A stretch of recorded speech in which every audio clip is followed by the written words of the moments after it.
Welcome back. Just want to talk today quickly about what is happening in Gaza and what Israel is currently doing in Gaza and Trump's board of peace. For these videos, excuse my iPad and my iPen. They're going to be in probably all the episodes because we deal with a lot of figures and dates, and I'll try to put things on the screen, and I will also always share the links to these articles in the notes that you can follow yourself. But what I want to talk about today is that Israel has now approved security forces to enter Gaza. Now, as we know, Gaza has been razed, basically. Almost all things there have been destroyed. 2 million people is living in, I think, a quarter or a third of the space that they used to live in under terrible conditions.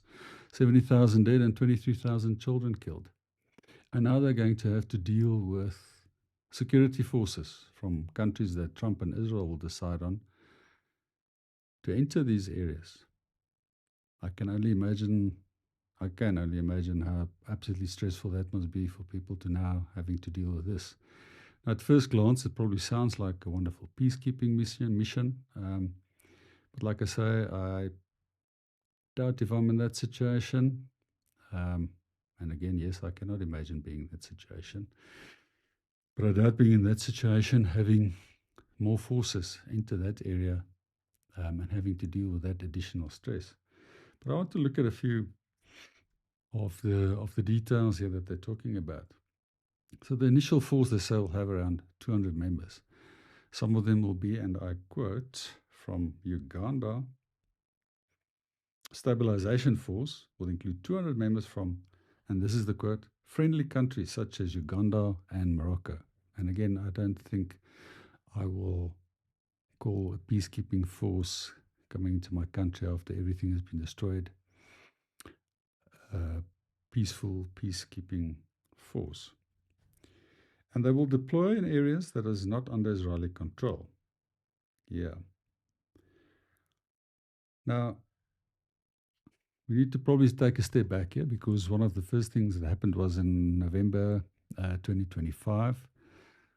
Trump put a proposal forward for the Board of Peace and this peacekeeping mission to Gaza. And it was sent to the United Nations, and the United Nations, contrary to sometimes complaining about the United States, were very, very happy with this. And maybe we can have a look here. I'll try and put again some quotes on screen, but let's just have a look here at some of the wording because I think it's really important. So this is, and I will put the link in, but it's Resolution 2803. It was done in 2025, adopted by the Security Council. It opens with this. The Security Council welcoming the comprehensive plan to end the Gaza conflict of 29 September 2025 and applauding the states that have signed, accepted or endorsed it, and further welcoming the historic declaration for the enduring peace and prosperity of 13 October 2025 and the constructive role played by the United States of America, Qatar, Egypt, Turkey, and so on, in having facilitated the ceasefire in the Gaza Strip. Now, they say that they welcome these proposals from the United States. One thing, of course, is that now this agreement is ending in 2 years, but it's an agreement signed between the United States and between Israel, in which the United States will give Israel and this, it's ending in 2 years' time. But anyway, in total, the United States will give $38 billion to Israel over that period of the current agreement. And as we know, there's new agreements in the pipeline. So I do find it paradoxical, I suppose, that a country that has spent 38 billion US dollars on Israel, on helping them to get bombs and ammo and bullets and contributing greatly to the raising of Gaza, is of course praised by the United Nations for putting together this Board of Peace and this, as we heard, how the United Nations now really welcomes what Trump is doing and what the United States are doing. But of course, they were quite complicit in what happened in Gaza. I just want to scroll down here to another paragraph because this is really an interesting one. And this is about this peacekeeping force. They say that the Security Council authorizes member states working with the BOP and the BOP to establish a temporary international stabilization force in Gaza to deploy under unified command acceptable to the BOP.